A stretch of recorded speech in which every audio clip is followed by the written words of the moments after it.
Halo Sobat Mans, di pada kali ini kita akan membahas mengenai pada saham CBDK didukung Agung Sedayu dan Salim Group. Saham CBDK, PT Bangun Kosambi Sukses Tbk, berhasil melangsungkan proses IPO dengan harga sahamnya melesat auto reject atas selama 3 hari berturut-turut sejak listing perdana tanpa putus. Yang jadi catatan penting, saham CBDK masuk kategori top trending dalam 3 hari ini usai listing perdana.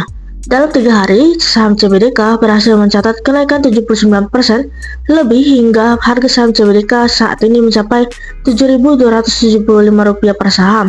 Adapun perusahaan potensial satu ini merupakan emiten yang bergerak dalam bidang properti dan real estate. Mengutip konten analis Jiwon Sekuritas Indonesia, Miftahul Khair menilai CBDK berpotensi tumbuh dengan pengembangan kawasan yang cukup strategis jadi alasan kenaikan saham Bangun Kosambi Sukses.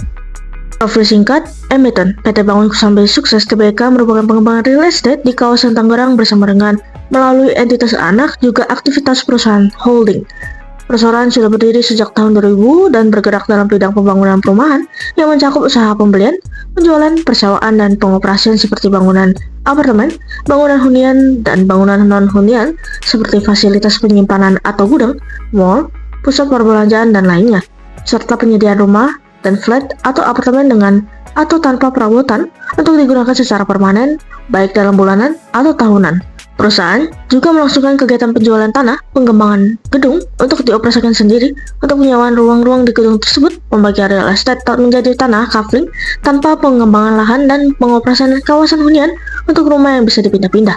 Saat sebelum melaksanakan proses penawaran umum saham perdana atau IPO, komposisi kepemilikan saham CBDK terdiri atas PT Pantai Indah Kapuk 2 Tbk berkedudukan di Jakarta Utara 51%, PT Agung Sedayu 24,50%, dan PT Tunas Mekarjaya 24,50%.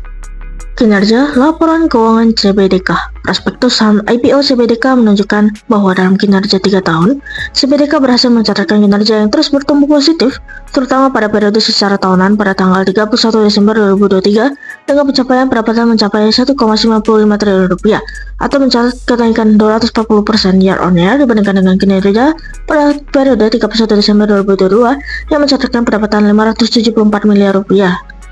Alhasil, berbuah manis pada jumlah laba bersih CBDK menjadi senilai Rp804 miliar dengan kenaikan 171% year on year dibandingkan dengan kinerja pada periode yang sama di tahun 2022 yang mencatatkan jumlah laba bersih hanya Rp295 miliar. Peningkatan kinerja pendapatan tersebut terutama didukung oleh peningkatnya jumlah serah terima unit. Peningkatan kinerja pendapatan tersebut terutama didukung oleh meningkatnya jumlah serah terima unit rumah tinggal kepada konsumen hingga Rp1,12 triliun nilainya. Dengan peningkatan unit mencapai sebanyak 792 unit dari sebelumnya di 31 Desember 2022 hanya 149 unit. Rasio keuangan CBDK. Data tersebut menunjukkan CBDK secara fundamental dalam performa kinerja baik dengan rasio usaha mengalami kenaikan secara positif hampir secara keseluruhan. CBDK berhasil mencatatkan peningkatan gross profit margin mencapai 52,89% year on year di sepanjang tahun 2024 atau tepatnya semester 1 2024.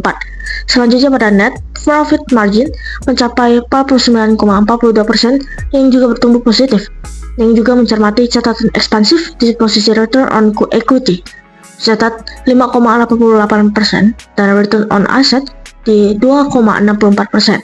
Hal ini mengindikasikan bahwa CBDK berhasil memaksimalkan ekuitas dan aset yang dimiliki untuk memperoleh laba.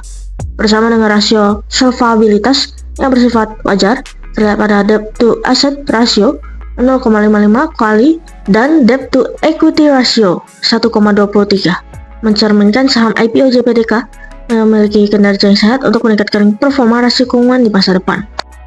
Kebijakan dividen saham CBDK. Prospektus saham IPO PT Bangun Kosambi Sukses Tbk menuturkan bahwa pemegang saham yang tercatat dalam rekening efek merupakan hak yang sama dan sederajat atas pembagian dividen saham CBDK. Perusahaan berencana membayarkan dividen tunai kepada pemegang saham dengan jumlah maksimum sebanyaknya 40% dari saldo laba positif setelah menyisihkan untuk cadangan wajib mulai tahun buku 2024 dan seterusnya dengan tidak mengabaikan tingkat kesehatan perseroan dan tanpa mengurangi hak dari RUPS. Prospek bisnis CBDK. Dalam anggaran pendapatan dan belanja negara RI tahun 2024, pemerintah Indonesia telah menetapkan target pertumbuhan ekonomi sebesar 5,2%. Pertumbuhan ekonomi tersebut akan didukung oleh pertumbuhan konsumsi rumah tangga, peningkatan kinerja, ekspor, dan investasi. Sektor properti Indonesia memiliki potensi yang amat besar untuk berkembang dan terus bertumbuh di tahun ini sejalan dengan prospek ekonomi dalam negeri serta kemungkinan pemangkasan suku bunga acuan. Dalam rapat perdana di tahun 2025, Bank Indonesia mengumumkan hasil rapat Dewan Gubernur dengan memangkas suku bunga acuan atau BI rate 25 BPS menjadi 5,75%. Nah, itu sobat pembahasan mengenai beras saham CPDK. Jika sobat ada pertanyaan, silakan komen di bawah. Well done, investasi aman bersama Sekuritas Pontianak.